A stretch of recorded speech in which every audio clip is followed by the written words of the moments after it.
दोस्तों आज हम यहाँ पे एमपीटीईटी के प्रीवियस से डिस्कस करेंगे जिससे आपको नॉलेज हो जाएगा कि किस तरीके से सोशल साइंस के क्वेश्चन आ रहे हैं भी है एमपीटीईटी के एग्जामिनेशन में।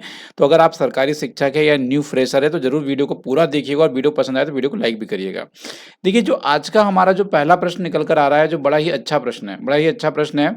और देखिए प्रश्न क्या कह रहा है, थोड़ा सा आप इसको जल्दी से थिंक करेंगे और इसके बाद मैं आपको इसका उत्तर बताऊंगा। देखिए क्या है, कनिष्क कनिष्क के समकालीन कौन थे? कनिष्क के समकालीन कौन थे, प्रश्न ये उठता है। देखिए बड़ा अच्छा क्वेश्चन है और आपको ये प्रश्न पता होना चाहिए। देखिए क्या है, कुषाण राजा जो थे कनिष्क, है ना, जो कहना चाहिए जिनके समकालीन कौन थे ये पूछ रहा है, तो उनके समकालीन में सबसे पहला नाम अश्वघोष का आता है। तो देखिए अश्वघोष का नाम तो यहाँ सबसे पहला आ रहा है, बट अगर आप देखेंगे तो अश्वघोष का नाम 3 जगह दिया हुआ है। कितनी जगह दिया है? 3 जगह दिया है, तो भैया आप लगा तो नहीं सकते हैं। तो देखिए अश्वघोष का नाम पहला आ रहा है। अश्वघोष क्या थे? यहाँ पे एक कवि थे, एक दार्शनिक थे, एक कवि थे। और इसके बाद हम दूसरा नाम की बात करते हैं तो दूसरा नाम है नागार्जुन, है ना। नागार्जुन की अगर हम बात करते हैं तो ये भी एक दार्शनिक थे, ये भी क्या थे? एक दार्शनिक थे। और तीसरा नाम आता है यहाँ पे वाशुमित्र। अब वाशुमित्र कौन थे भैया? ये चौथी बौद्ध संगति में इन्होंने अध्यक्षता भी की थी, ये ध्यान रखिएगा। और चौथी बौद्ध संगति की इन्होंने अध्यक्षता की थी। बड़ा अच्छा क्वेश्चन था और मेरे हिसाब से पहले ही क्वेश्चन आपने लगाया होगा। कैसा लगा पहला क्वेश्चन? कमेंट बॉक्स में आप जरूर बताइएगा कैसा लगा भैया आपको पहला क्वेश्चन। चलिए क्वेश्चन नंबर 2 में मूव ऑन करते हैं। आइए क्वेश्चन नंबर 2 ये आ रहा है आपके सामने कि भारत के किस पड़ोसी देश में अरब द्वारा जो यहाँ पे सेरेंडिव के रूप में संदर्भित किया गया था, मतलब अरब के द्वारा सेरेंडिव कहा गया था, कहना चाहिए। तो किसे कहा गया था, प्रश्न ये उठता है। देखिए प्रश्न तो बड़ा अच्छा उठा हुआ है, बट इसका जो उत्तर है वह क्या होगा जल्दी से कमेंट बॉक्स में लिख दें। तो देखिए उत्तर निकल कर जो आएगा वो होगा श्रीलंका। देखिए कितने बच्चों ने श्रीलंका लगाया था, आप ये बताइए। अरब जो वासी थे उनके द्वारा श्रीलंका को ही सेरेंडिव कहा गया था, सेरेंडिव की संख्या दी गई थी, आप ये कह सकते हैं। तो ऑप्शन इसका क्या हो जाएगा भैया? 4 हो जाएगा, जो it is absolutely right answer. ये कैसा है? एकदम राइट आंसर है। अगले क्वेश्चन को मूव ऑन कर लेते हैं। अगला प्रश्न क्या कह रहा है इसे देखते हैं। आइए अगला जो प्रश्न है ये कह रहा है कि वह मूल्यांकन जो निर्देश की अवधि के दौरान छात्रों में अधिगम प्रक्रिया की निगरानी करने के लिए इस्तेमाल किया जाता है, निम्नलिखित में से क्या कहलाता है? अब ये पूछ रहा है हमसे कि एक ऐसे मूल्यांकन का नाम नाम बताइए जो निर्देश की अवधि में, जब आप निर्देश दे रहे हैं उसके दौरान ये अधिगम प्रक्रिया, जब बच्चा सीख रहा है उसमें आप बच्चों को निगरानी रख रहे हैं, बच्चों के ऊपर एक नज़र रख रहे हैं, कहना चाहिए। तो इस तरह के अधिगम को आप क्या कहेंगे? हम बात कर रहे हैं क्वेश्चन नंबर 3 की, और 3 का जो सही उत्तर आता है वो आता है आपका फॉर्मेटिव असेसमेंट। जैसे आपने सुना होगा अधिगम के लिए आकलन, सुना है आपने? नहीं सुना? बताइए। अगर पैडागोजी आती है तो आपने जरूर सुना होगा अधिगम के लिए आकलन, मतलब पढ़ाने के लिए हम आकलन कर रहे हैं, है ना। अर्थात जैसे कई बार आपने देखा है कि पढ़ते पढ़ाते समय भी आप बच्चों के अंदर फोकस रखते हैं कि बच्चा एक्चुअली चीज़ों को समझ रहा है, कॉन्सेप्ट को नहीं समझ रहा है, समझ रहा है, ये चीज़ें आप देखते हैं। तो इसे आप फॉर्मेटिव असेसमेंट कहते हैं। और सीबीएसई स्कूलों में अक्सर आपने देखा होगा एफए ऐसे कहा जाता है। और एफए कितने होते हैं? 4 होते हैं, एक साल में 4 एफए होते हैं। और यहाँ पे ऐसे की बात करेंगे कितने ऐसे होते हैं, तो 2 ऐसे होते हैं सबमिटिव असेसमेंट, है ना। सबमिटिव असेसमेंट को हम योगात्मक मूल्यांकन कहते हैं और ये कितने होते हैं? साल में 2 होते हैं। जैसे कि आप समझ लें जो वार्षिक परीक्षाएं होती है, जैसे 10वीं क्लास की बोर्ड परीक्षाएं या सीबीएसई में 2 बार वार्षिक परीक्षाएं होती है, सेमेस्टर 1 सेमेस्टर 2 की, तो वो वार्षिक परीक्षाओं को योगात्मक मूल्यांकन कहते हैं। और जो आपके टेस्ट हो रहे हैं, क्लास टेस्ट हो रहे हैं या असाइनमेंट्स हो रहे हैं, प्रोजेक्ट वर्क्स हो रहे हैं, उसे आप फॉर्मेटिव असेसमेंट के अंतर्गत रखेंगे। अब ये क्या होता है? नैदानिक मूल्यांकन। नैदानिक मूल्यांकन का मतलब ये होता है कि यहाँ डायग्नोस करते हैं आप लोग, अर्थात बच्चों की कमी जो होती है उसे आप फाइंड करते हैं। और इसके बाद जब आपको बच्चों की कमियां मिल जाती है तो उसमें उपचारात्मक शिक्षण होता है, रिमेडियल टीचिंग जिसे कहते हैं, मतलब आप उन कमियों को सुधारते हैं।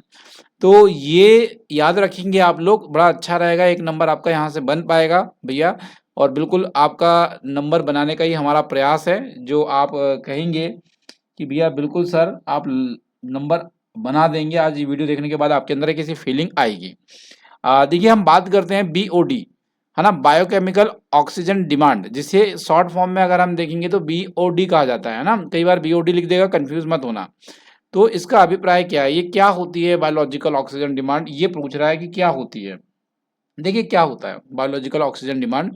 ये कह रहा है जलीय पौधे के द्वारा ऑक्सीजन की मांग है, जलीय पशु के द्वारा ऑक्सीजन की मांग है, ऑक्सीजन का औद्योगिक मांग है, जैविक अपशिष्ट का जल प्रदूषण है। देखिए क्या होता है, जब आप ऐसा सारा कचरा मलबा जो होता है ना जल में लाकर डाल देते हैं पानी में या पानी के आसपास डाल देते हैं, तो ये क्या होता है, सड़ने लग जाता है। जब ये सड़ता है ना, तो ये क्या करता है, आस-पास की जो ऑक्सीजन होती है ना, उसको बहुत ज़्यादा एब्ज़ॉर्ब करना चालू कर देता है। मतलब बहुत ज़्यादा ऑक्सीजन को क्या करता है, ये अपने अंदर लेता है कचरे को सड़ाने के लिए। तो उसी जो अपशिष्ट आपका सड़ रहा है जल प्रदूषण में या पानी के आस-पास जो मटेरियल पड़ा हुआ है, जो सड़ रहा है, वो आस-पास की जितनी ऑक्सीजन प्रेज़ेंट है ना, उसको अधिक से अधिक लेने का प्रयास करता है, तो उसे ही आप यहाँ बायोलॉजिकल ऑक्सीजन डिमांड कहते हैं। Water pollution by the organic waste, जैसे कि आपको बताना चाहूँगा कि मैंने हिंदी में भी पहले समझाने का आपको प्रयास किया है। आशा करते हैं आपको समझ में आ गया होगा कि क्या सही है, क्या गलत है। अगर समझ में नहीं आया तो कमेंट बॉक्स में बताइएगा, और अगर समझ में आ रहा है तो भैया वीडियो को लाइक कर दीजिएगा। आगे बात करते हैं, अगला जो प्रश्न है, खालिस्तान परिभाषित किया गया सामाजिक विज्ञान अधिगम और अध्ययन अध्ययन में वैसे निकायों के रूप में है जो शारीरिक अशारीरिक उत्तेजना की पारस्परिक क्रिया को स्वीकृत करते हैं और सामाजिक संबंध भी बनाते हैं। हालांकि देखिए ये एक स्टेटमेंट है, एक परिभाषा है। किसने परिभाषित किया है ये आपको बताना है, तो इसमें बहुत ज़्यादा समझाने का होता नहीं है क्योंकि एक्चुअली रिमेम्बरिंग क्वेश्चन है। किसने परिभाषा दिया है ये आपको याद होनी चाहिए। तो ये जो डेफिनेशंस है, ये जो वर्ड्स है, ये जेम्स हाई के हैं। किसके हैं? जेम्स हाई के हैं। और जेम्स हाई ने ये डेफिनेशन को दिया हुआ है, आप कह सकते हैं। और यहाँ पे अगले क्वेश्चन में हम मूव ऑन करेंगे। आइए क्वेश्चन नंबर 6 आपके सामने है। क्वेश्चन नंबर 6 जो कह रहा है कि शोध और अवलोकन, एक मिनट रुकेंगे गाइस, शोध और अवलोकन की बात हो रही है इसमें, शोध और अवलोकन की बात हो रही है। तो शोध और अवलोकन में परिमित घटनाओं पर आधारित सिद्धांतों की धारणा के बजाय वास्तविक अनुभव के ज्ञान प्राप्त करना क्या कहलाता है? ये कह रहा है कि भैया जो पुरानी डेफिनेशंस है, जो शोध है, इनको छोड़ दीजिए आप, है ना? पुराना जो है, इसके अकॉर्डिंग आप बच्चों को एक रियल लाइफ एक्सपीरियंस दीजिए, उसके अकॉर्डिंग से सिखाइए आप बच्चों को। तो ये क्या कहलाएगा? देखिए एनईपी का पार्ट है। एनईपी क्या होता है? न्यू एजुकेशन पॉलिसी जो 2020 में आई थी ना, वो उसका पार्ट है ये। तो वो कहता है कि हम बच्चों को जब सिखाएंगे तो बच्चा खुद करके सीखेगा, जिसे हम कहते हैं लर्निंग बाय डूइंग, है ना? लर्निंग बाय डूइंग से बच्चा सीखेगा। तो यहाँ होता है अनुभवनात्मक कह सकते हैं अन्वेषण, या एक्सपीरियंशियल रिसर्च कह सकते हैं आप लोग इसे। तो ये थोड़ा ध्यान रखेंगे, बड़ा अच्छा क्वेश्चन था और ये तो भैया पेडागोजी का क्वेश्चन था। सेलिगमैन के अनुसार नैतिक और शिक्षा इसमें शामिल है। अब देखिए ये कमेंट मत करना यार भैया कि ये क्वेश्चन नहीं आते, वो क्वेश्चन नहीं आते, क्योंकि ये मैं प्रीवियस ईयर पेपर आपको डिस्कस कर रहा हूँ, मैंने टाइप भी नहीं करवाया इसके लिए। आपको डायरेक्टली पेपर हम लोग दिखा रहे हैं, ठीक है? और ये प्रीवियस ईयर का पेपर है, हाल ही का, ये ध्यान रखिएगा। तो देखिए अगर हम बात करें इसमें, सेलिगमैन के अनुसार नैतिक और शिक्षा इसमें शामिल है। तो देखिए इनका जो मानना रहा है, वो कहते हैं कि सेमी सोशल साइंस, है ना, अर्ध सामाजिक विज्ञान, इनका कहना था कि भैया इसमें नैतिक और शिक्षा शामिल है, वो अर्ध सामाजिक विज्ञान है, ना कि पूरा सामाजिक विज्ञान है। ध्यान रखिएगा, बड़ा अच्छा क्वेश्चन इन्होंने दिया हुआ है। और अगले क्वेश्चन में मूव ऑन करते हैं। ये कह रहे हैं कि निम्न में से कौन सा एक नाटक या प्ले नहीं है? भैया ऐसा लग रहा है कई बार इसको पढ़ाते समय कि एसएसटी नहीं है क्या यार, ये पर सोशल साइंस ही है। मैं आपको बता दूं ये एसएसटी का ही पेपर हम लोग डिस्कस कर रहे हैं आप लोगों से। तो निम्न में से ये कह रहा है कि कौन सा नाटक या प्ले नहीं है? अब ये भी बड़ा अच्छा क्वेश्चन आया हुआ है। तो देखिए यहाँ पे अगर हम बात करें तो हाल द्वारा जो सप्तशती है, ये जो है आपका सप्तशती, और ये एक नाटक है, प्ले नहीं है। ध्यान रखिएगा, ये नाटक और प्ले नहीं है, ध्यान रखना है। बड़ा अच्छा क्वेश्चन है, that's a very good question. अगला क्वेश्चन आ जाता है हमारे सामने। मानक समुद्री स्तर का दाब मिलीबार में क्या होता है? मानक समुद्री स्तर का दाब मिलीबार में क्या होता है? देखिए ऐसे क्वेश्चन आ रहे हैं प्रीवियस, तो अब मैंने बता ही दिया आपको, तो आप एवरेज लगा लीजिए कैसी पढ़ाई करना है, कहाँ से पढ़ाई करना है ना, कैसे पढ़ाई होगी, तो ये आपके ऊपर है भैया। ठीक है, याद रखिएगा ऑप्शन नंबर 3 लगाइए इसमें आप लोग। ठीक है, ये आपका ऑप्शन नंबर 3 होगा। मानक समुद्री जो दाब मिलीबार में होगा वो कितना होगा आपका? 1013.25 मिलीबार होगा। ध्यान रखिएगा। राष्ट्रीय मानव अधिकार आयोग का गठन कब हुआ था? राष्ट्रीय मानव अधिकार आयोग का गठन कब हुआ था? जल्दी से कमेंट बॉक्स में लगाएंगे आप। इसके अतिरिक्त मैं आपको बताना चाहूँगा सारी जानकारी भी इसके बारे में।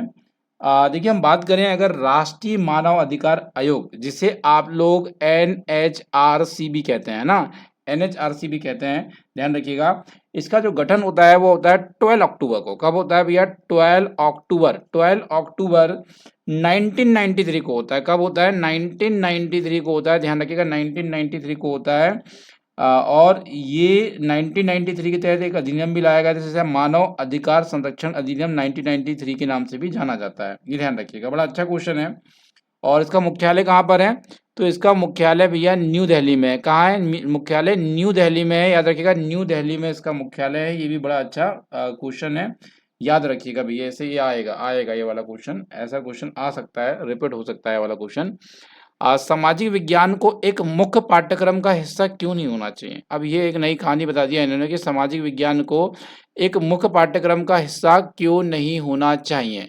कमेंट बॉक्स में बताएंगे सामाजिक विज्ञान को एक मुख्य पाठ्यक्रम का हिस्सा क्यों नहीं होना चाहिए। Question number 11। देखिए, ओ सॉरी, क्यों होना चाहिए, मैं नहीं लगा रहा हूँ, जबकि ये बोल रहा है कि क्यों होना चाहिए।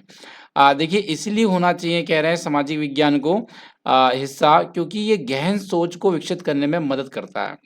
हालांकि ये देश को विकसित करता है, विश्व जागरूकता करता है, मानव व्यवहार से अच्छा है कि ये help to develop the critical thinking, है ना। ये गहन सोच डेवलप करने में बच्चों की हेल्प करता है, इसलिए कहीं ना कहीं आज सोशल स्टडी को देखें तो एक मुख्य पाठ्यक्रम का हिस्सा होना ही चाहिए। जनरल टिकट प्रणाली खालिस्तान का दूसरा नाम रहा है। तो जनरल टिकट प्रणाली की अगर हम बात करें तो ये किसका रहा भैया? जल्दी से मुझे बताएंगे।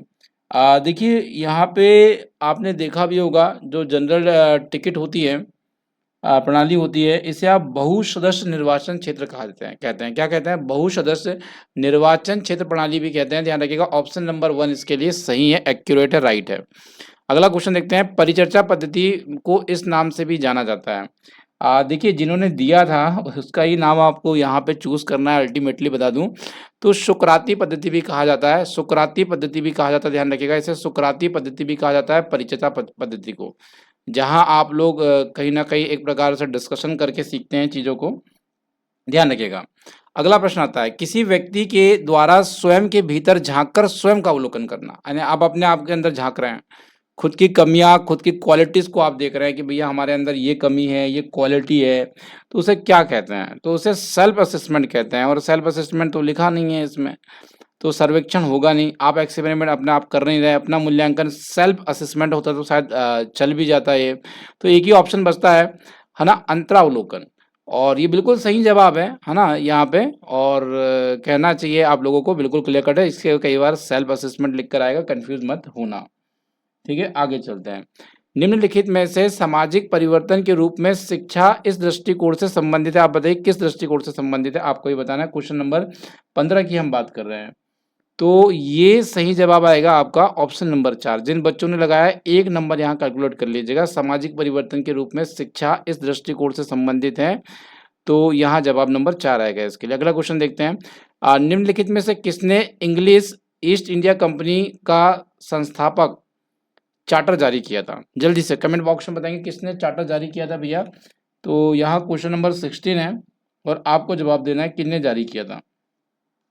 देखिए, जब हम बात करेंगे चार्टर के ऊपर तो देखिए यहाँ पे एलिजाबेथ प्रथम का नाम आएगा, है ना। एलिजाबेथ प्रथम ने अगर हम बात करेंगे इसमें, तो 31 दिसंबर 1600 को ईस्ट इंडिया कंपनी के लिए शाही चार्टर, या जिसे फरमान भी कहते हैं, की जारी किया था। और ये किसने किया था? जैसा कि आप सभी जानते हैं, एलिजाबेथ प्रथम ने किया था। कब किया था? 31 दिसंबर 1600 कह सकते हैं हम लोग यहाँ, 31 दिसंबर 1600, ठीक है, याद रखिएगा।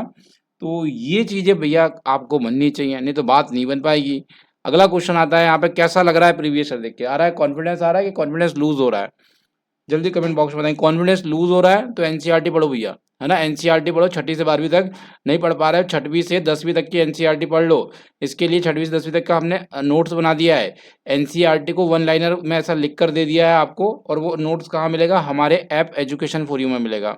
आप गूगल प्ले स्टोर में जाके एजुकेशन फॉर यू सर्च भी कर सकते हैं, या लिंक डिस्क्रिप्शन बॉक्स में दिए, वहां से जाके भी डाउनलोड कर सकते हैं आप लोग। हम बात करेंगे 17वें नंबर के प्रश्न की, आइए।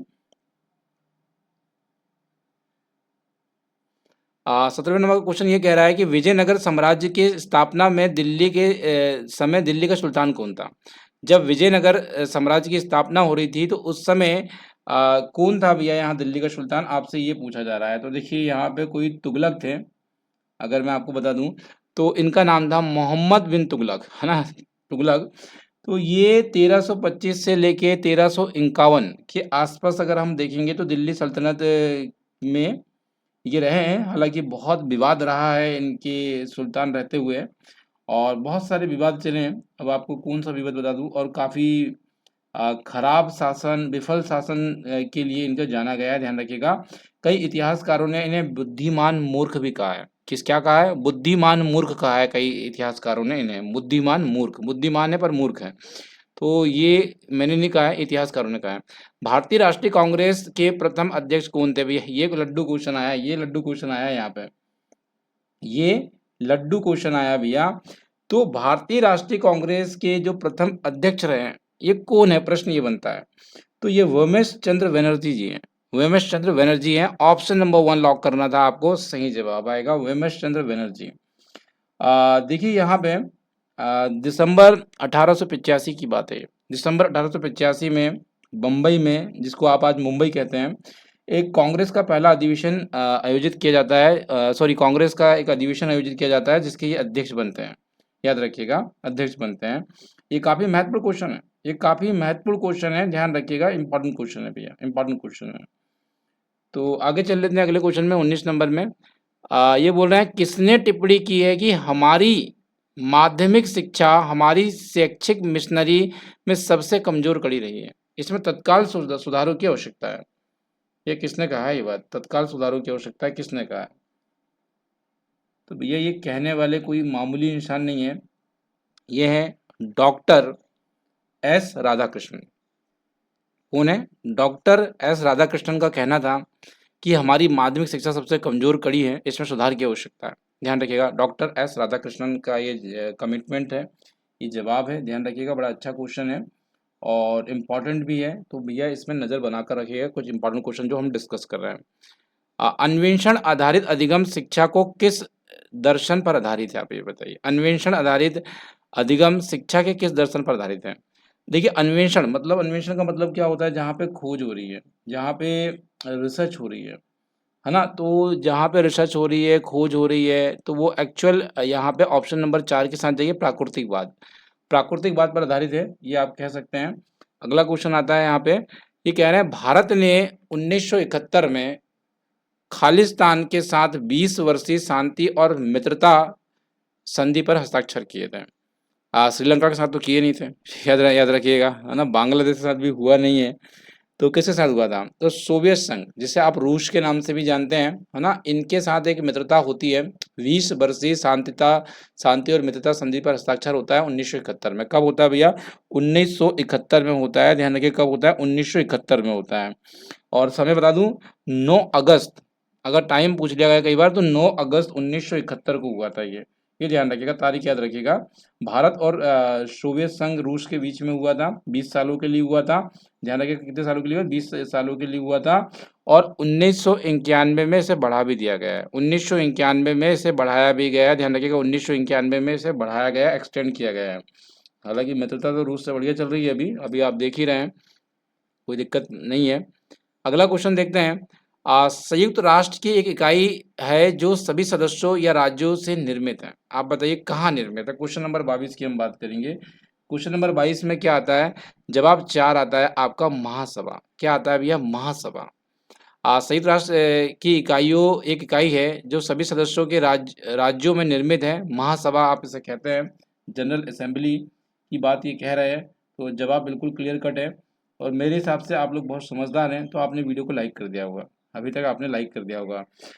देखिए अगर हम बात करेंगे संयुक्त राष्ट्र महासभा के ऊपर बात करेंगे तो 193 सदस्य देश इसमें शामिल हैं। कितने? 193, 193 सदस्य देश इसमें शामिल हैं, जो अंतर्राष्ट्रीय मुद्दों पर चर्चा करते हैं, विचार विमर्श करते हैं। सुरक्षा कैसी होगी, बजट कैसे होंगे, नए सदस्य कैसे बनाए जा सकते हैं, वोटों के अधिकार कैसे होंगे, कैसे सारी प्रणाली चलेगी, वगैरह वगैरह के ऊपर ये बातचीत होते रहती है इनकी, है ना? 193 देश है। तो आपको कमेंट बॉक्स में बताना है क्या ये 193 देश जो हैं इसमें भारत शामिल है, yes and no. Yes and no में कमेंट बॉक्स में आपको जवाब देना है कि क्या इसमें भारत शामिल है या हाँ या नहीं। भारत में हरित क्रांति के लाभ खालिस्तान केवल तक सीमित थे। देखिए पहले भारत में बड़ी भुखमरी थी, खेती आदि होती नहीं थी, टेक्नोलॉजी थी नहीं, तो खेत वगैरह में काफ़ी कम फसलें भी हुआ करती थी, तो वो भी एक बड़ा कारण रहा था। तो यहाँ 23 नंबर की हम बात करेंगे तो गेहूं और चावल की हम बात करते हैं, तो यहाँ ये हरित क्रांति के तहत एक मुख्य फसलों को ध्यान दिया गया था जिसमें गेहूं और चावल थे।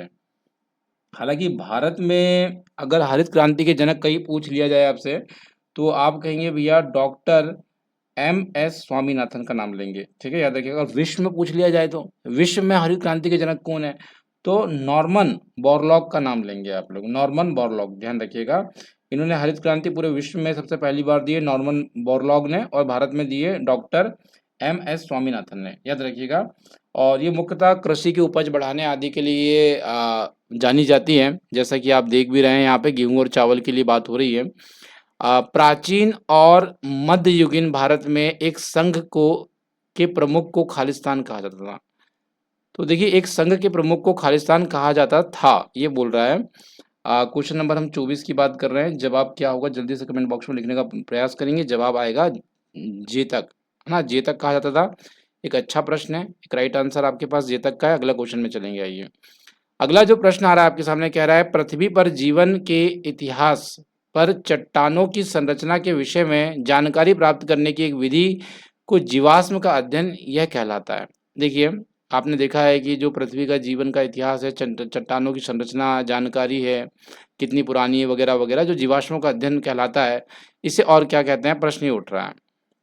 देखिए प्रश्न उठाने की आवश्यकता नहीं है क्योंकि हम उत्तर देने वाले हैं इसका, और इसका सही जवाब होगा ऑप्शन नंबर 3, ठीक है। पैलियोनोटोलॉजी इसे कहा जाता है, ध्यान रखिएगा। क्वेश्चन नंबर 3 है। अगला क्वेश्चन आ जाता है यहाँ पे, भूमध्य रेखा पर क्षोभ मंडल, है ना, जिसे आप ट्रोपोस्फीयर कहते हैं, कि मोटाई निम्न में से किस मौसम पर अधिक हो जाती है। एक बड़ा अच्छा क्वेश्चन है, ध्यान रखिएगा। क्षोभ मंडल कौन सी नंबर की परत है आप जानते हैं, तो कमेंट बॉक्स में लिखिएगा कौन से नंबर की परत है क्षोभ मंडल। देखते हैं, आपका नॉलेज चेक करते हैं। अगर बात करें हम यहाँ पे तो किस मौसम में इसकी मोटाई इंक्रीज हो जाती है, बढ़ जाती है, तो भैया ये ग्रीष्मकालीन में होता है। किस में होता है, समर के समय होता है। गर्मियों के समय में ऐसा होता है कि इसकी मोटाई थोड़ी सी बढ़ जाती है, ग्रीष्मकालीन के समय में, याद रखिएगा।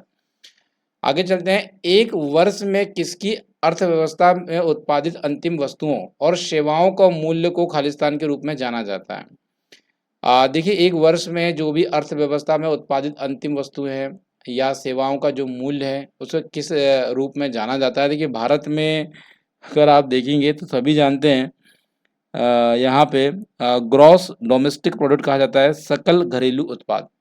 क्या कहते हैं, ग्रॉस डोमेस्टिक प्रोडक्ट या सकल घरेलू उत्पाद के नाम से इसे जाना जाता है। बड़ा अच्छा क्वेश्चन था, इंपॉर्टेंट क्वेश्चन था भैया ना। उद्देश्य आधारित शिक्षण इनके द्वारा सुझाया गया है। अब ये बताइए किसके द्वारा सुझाया गया है। 28 नंबर के प्रश्न में देखते हैं। देखिए बेंजामिन ब्लूम का नाम याद होगा आपको, तो बेंजामिन एस ब्लूम भी आप कह सकते हैं। उद्देश्य आधारित शिक्षण इनके द्वारा सुझाया गया है, काफी इंपॉर्टेंट क्वेश्चन है और महत्वपूर्ण भी आता भी है। निम्नलिखित में से कौन सा अन्वेषण आधारित अधिगम का एक लाभ है। अन्वेषण मतलब जिसमें खोज हो रही है, रिसर्च हो रही है, सर्चिंग हो रही है, याद रखिएगा। तो ये कहाँ पे होगा, तो देखिए इसका सही जवाब ये है कि बहुत सारी तैयारी और योजनाएं शामिल करना होता है, क्योंकि यहाँ पे आप खोज रहे हैं, रिसर्च कर रहे हैं, सर्च कर रहे हैं ना, तो यहाँ पर डेफिनेटली आपको बहुत सारी योजनाएं तैयारी करनी पड़ेगी, क्योंकि कुछ नया काम करने जा रहे हैं आप लोग, है ना, रटा हुआ है इसमें कुछ है नहीं। भारत में किस वित्त मंत्री ने नई आर्थिक नीति की शुरुआत की थी। बड़ा अच्छा क्वेश्चन निकल कर आया है और जवाब आप हमें देंगे कि किस भैया यहाँ पे मंत्री ने, कुछ वित्त मंत्री ने की थी, आपको कमेंट बॉक्स में आपको बताना है। चलिए देखते हैं। देखिए भारत की अगर हम बात करेंगे, समय की बात करूंगा 1991 में, 1991 की हम बात कर लेते हैं, आइए, ठीक है। अभी क्या सिलेक्ट हो गया यार ये, ठीक है। 1991 की बात करते हैं, तो 1991 में नई आर्थिक नीति यहाँ पे जो आई थी, NEP की शुरुआत जो की थी वो वहाँ के तत्कालीन वित्त मंत्री उस समय के डॉक्टर मनमोहन सिंह थे। कौन थे, डॉक्टर मनमोहन सिंह थे। और एक ऐतिहासिक नीति लेकर आए थे 24 जुलाई 1991 को, याद रखिएगा। उस समय अगर प्रधानमंत्री की बात करेंगे तो पीवी नरसिम्हा राव के कार्यकाल में ये पेश की गई थी। ये भी थोड़ा सा याद रखने वाली बात है, महत्वपूर्ण है और आ सकता है, इसलिए चीज़ों को याद करते हुए चलना चाहिए।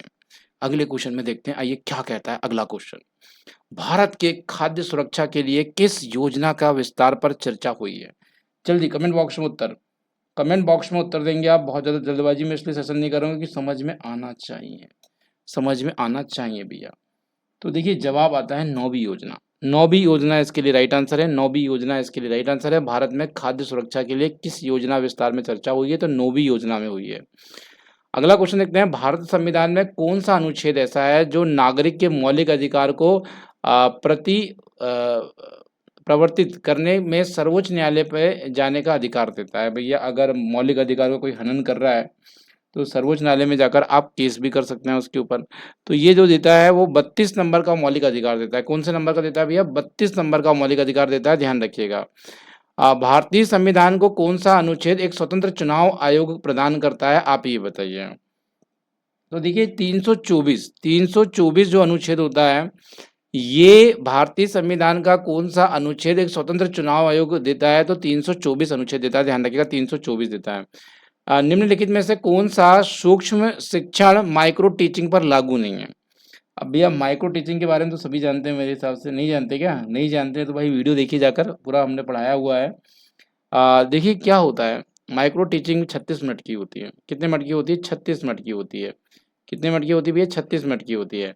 और चरण कितने होते हैं इसमें? 6 चरण होते हैं मित्रों। कितने चरण होते हैं? 6 चरण होते हैं, ध्यान रखिएगा 6 चरण होते हैं। भाई ये क्या हो रहा है यार, ये एक मिनट रुकिएगा जरा।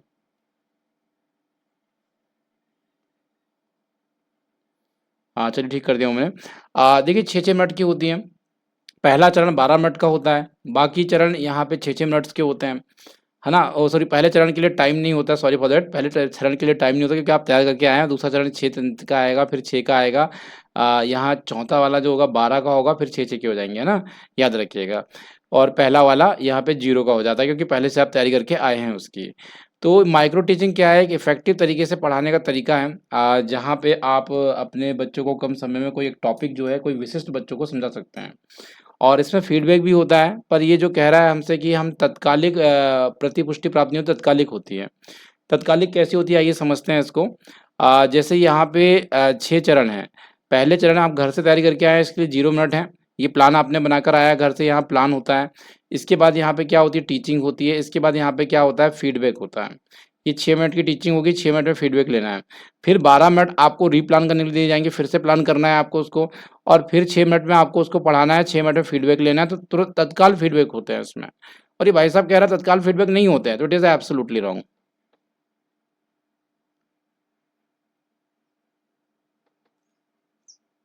अगला क्वेश्चन है, ये कह रहा है कि निम्नलिखित में से किस राजवंश के शासनकाल सबसे लंबा था?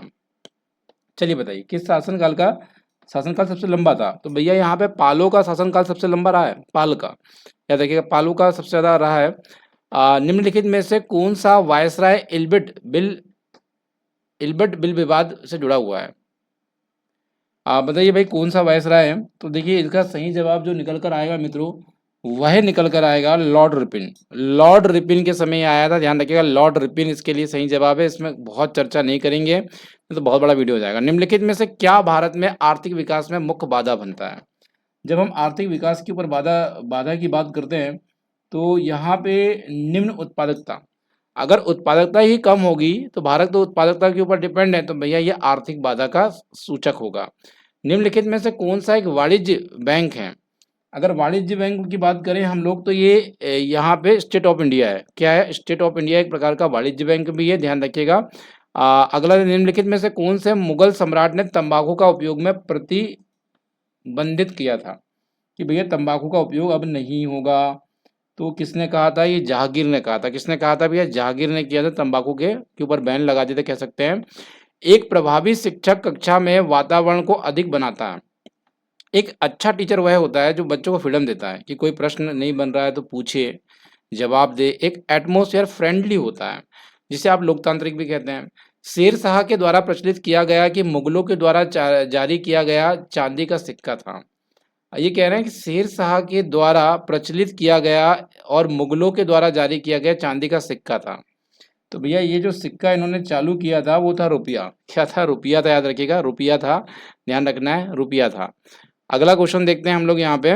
आधुनिक भारत में कई सामाजिक समस्याओं के कारण निम्न में की उपेक्षा की गई है। देखिए बहुत सारी सामाजिक समस्याएं आती हैं जिसमें कहीं ना कहीं एक आदर्श शिक्षा जो होता है, जो वैल्यू एजुकेशन होता है ना, उसको कहीं ना कहीं यहाँ पे उसकी उपेक्षा की जाती है, और जो नहीं पढ़ाना है वो हमें पढ़ाया जाता है, जिससे हम अच्छे भविष्य के लिए तैयार भी नहीं होते हैं। ये आपने याद रखना है। राज्य सरकार में बर्खास्तगी और राज्य विधानसभा में निलंबन या विघटन की सिफारिश करने की शक्ति किसके पास होती है? तो भैया ये शक्तियां होती है गवर्नर के पास, ये शक्तियां होती है राज्यपाल के पास।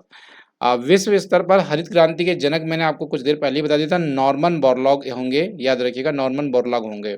अगला क्वेश्चन देख लेते हैं। भारत में महिला प्रवासन, अर्थात यहाँ पे कह सकते हैं कि माइग्रेशन हो रहा है, महिलाएं जो है अपनी जगह अपना स्थान छोड़ के दूसरी जगह जाती है। तो भैया ऐसा अक्सर भारत में विवाह के कारण होता है, शादी होती है कहीं और की है, फिर कहीं और चली जाती है वो। तो जो प्रवासन हो रहा है ना, वो एक्चुअली विवाह के कारण हो रहा है, जो माइग्रेशन हो रहा है सबसे ज़्यादा, बाकी तो दूसरे के कारण में कमी है। निम्नलिखित में से किस खेती को अफगानिस्तान में हेलमंद प्रांत में प्रसिद्ध है? अगर ये बात करें इस प्रांत की, तो अफ़ीम यहाँ पे सही जवाब निकलेगा, अफ़ीम। अफ़ीम की जो खेती है ये अफ़गानिस्तान के हेलमंद प्रांत में बड़ी ही प्रसिद्ध है, ध्यान रखिएगा। लाल बहादुर शास्त्री की समाधि इस नाम से भी जानी जाती है। देखिए समाधि कहाँ है, कमेंट बॉक्स में आप बताइएगा लाल बहादुर शास्त्री जी की। हालांकि सभी जानते हैं उन्हें विजय घाट कहा जाता है, विजय घाट कहा जाता है, और समाधि कहाँ है विजय घाट, कमेंट बॉक्स में लिखकर बताइएगा। 48 में आ जाते हैं, आइए। ये कह रहे हैं कि प्रत्येक वर्ष सरकार किसानों के उपज में समर्थन मूल्य के रूप में कृषि उत्पादों की कीमतों की घोषणा करती है, ये क्या कहलाता है? हालांकि देखिए उत्तर मैंने कहीं ना कहीं बता दिया है, समर्थन के रूप में होता है, इसलिए इसे समर्थन मूल्य कहा जाता है, सपोर्टिव प्राइस भी इसे कहते हैं इंग्लिश में। अगले प्रश्न में आ जाते हैं। दक्षिण अफ्रीका में कितने देश मिलकर दक्षिण अफ्रीका की सीमा शुल्क संघ SACU का निर्माण करते हैं? कमेंट बॉक्स में बताएंगे। 49 नंबर का प्रश्न है, ऑप्शन नंबर 5 आएगा, 5। ऑप्शन नंबर 5 नहीं आएगा, मतलब 5 आंसर आएगा। अगला क्वेश्चन आ जाता है। कॉफी की एक प्रसिद्ध एक प्रजाति जिसे कॉफी चेरियाना कहा जाता है, कैफीन मुक्त है ऐसा माना जाता है। तो निम्नलिखित में से ये कॉफी चेरियाना की उपजाई जाती है, यानी कहाँ पर ये मिलती है? तो ये आपको कैमरून में देखने को मिलती है, कैमरून इसके लिए सही जवाब है। कैमरून में ये कैफीन मुक्त कॉफी देखने को मिलती है। बड़ा अच्छा क्वेश्चन था। आगे चलते हैं। सेबी का फुल फॉर्म क्या होता है भैया? सेबी का फुल फॉर्म क्या होता है? तो भैया security exchange board of India आप कह सकते हैं। ऑप्शन 1 आएगा, security exchange board of India. ये है सेबी आपका, है ना, ये है SEBI, security exchange board of India. अगले प्रश्न में चलते हैं, ये क्या कह रहा है अगला क्वेश्चन। विभिन्न प्रकार के शिक्षण शास्त्री जो छात्रों को किसी खोज अन्वेषण में सम्मिलित करते हैं, अधिगम के दृष्टिकोण से नियोजित करते हैं, वो क्या कहलाते हैं? देखिए सही जवाब इसका जो निकल कर आएगा भैया, वो आएगा अधिगम का शिक्षण शास्त्र, अधिगम की पैडागोजी, जो एक्चुअली सिखाती है कि कैसे बच्चों को खोज कराना है, क्या कराना है, नहीं कराना है। निम्नलिखित में से असम में बराक घाटी किसके लिए प्रसिद्ध है? 53 नंबर का क्वेश्चन आ गया है, चाय की खेती के लिए भैया, चाय की खेती के लिए प्रसिद्ध है। अगला क्वेश्चन देख लेते हैं। अगले क्वेश्चन में क्या है? ये कह रहे हैं स्टेटो स्फेरिक, यानी जो स्टेटो स्फेयर है, ओजोन परत की मोटाई को नापने के लिए क्या पैमाना होता है? भैया डाप्सन इसकी यूनिट्स होती है, और 200 डाप्सन से अगर नीचे चली गई है तो भैया आप कहते हैं कि ओजोन लेयर में छिद्र हो गया है। और सबसे पहला ओजोन लेयर का छिद्र कहाँ देखा गया था? कमेंट बॉक्स में बताइएगा। भारत छोड़ो आंदोलन किस वर्ष चालू किया गया था? कमेंट बॉक्स में लिखेंगे। भारत छोड़ो आंदोलन जो चालू किया गया था 1942 में किया गया था। कहाँ से किया गया था? कमेंट बॉक्स में आप लिखेंगे।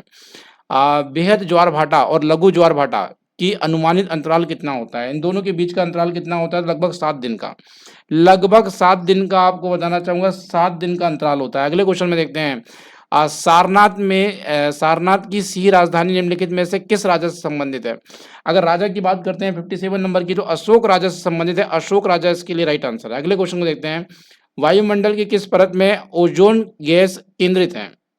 अभी कुछ देर पहले बताया था मैंने आपको, और ये समताप मंडल होगा। इसकी ऊंचाई कितनी है किलोमीटर में? जल्दी कमेंट बॉक्स में लिख कर बताएंगे कितनी ऊंचाई है किलोमीटर में। अगला देखते हैं यहाँ पे चालकोलिथिक युग, है ना? यहाँ पे किस रूप में जाना जाता है? आंसर आ जाएगा ताम्र युग में। भैया यहाँ पे तांबे का काफ़ी इस्तेमाल हुआ है, इसलिए इसे कॉपर कॉपर एज या ताम्र युग के नाम से भी जाना गया है। निम्नलिखित में से किसके शासनकाल में मुगल शासक अहमद शाह अब्दाली ने पहली बार भारत में आक्रमण किया था? और भैया आक्रमण तो इन लोगों ने किया था, वापस भी चले गए हैं, शाह आलम द्वितीय के समय। शाह आलम द्वितीय के समय ऐसा हुआ था। ऑप्शन दूसरा इसके लिए बहुत क्लियर कट है। देखिए मेरे प्यारे मित्रों, आपको बताना चाहूँगा कि आपको वीडियो कैसा लगा कमेंट बॉक्स में बताइएगा। क्या ये 60 क्वेश्चन हमने जो आपको बताए हैं इसमें ऑफिशियली आंसर की क्या आंसर हमने लिए हैं, ध्यान रखिएगा। और कोई भी आंसर हमने यहाँ पे ये जो इन्होंने आंसर दिया है उसके आधार पर ही हमने बताया हुआ है। अगर आप देखना चाहें तो देखिए मैं आपको दिखाता हूँ क्या आंसर है इसके। एक मिनट यार, मेरे को इरेजर उतना काम नहीं कर रही है तो अभी दिखा नहीं पाएंगे आपको हम। चलिए बाद में दिखाते हैं कभी, अभी तो फिलहाल दिखा नहीं पाएंगे। चलिए यहाँ पे देखिए कर रही है, देखिए ये आ गया ना, शाह आलम द्वितीय कर रही है पर बहुत लेट कर रही है वो। तो इस तरीके से हमने एकदम फाइनल आंसर किया आपको दिया हुआ है। तो देखिए मित्रों, आपसे कहना चाहेंगे वीडियो पसंद आया तो वीडियो को लाइक करिए, शेयर करिए। किस टॉपिक्स में किस सब्जेक्ट्स के वीडियो चाहिए आपको एमपीटीईटी के लिए कमेंट बॉक्स में हमें लिखकर बताइए। जुड़ने के लिए धन्यवाद करेंगे आप सभी का, जुड़ने के लिए धन्यवाद। Thank you so much everyone to watching this video and मुलाकात करते हैं आपसे एक अगले सेशन में। फिलहाल आज के लिए इतनी रहने वाला है। जुड़ने के लिए धन्यवाद। वीडियो को शेयर करिए, लाइक करिए। एनसीईआरटी नोट्स के लिए education for you app visit करिए, वहाँ आपको एनसीईआरटी नोट्स उपलब्ध है। धन्यवाद जुड़ने के लिए, थैंक यू वंस अगेन।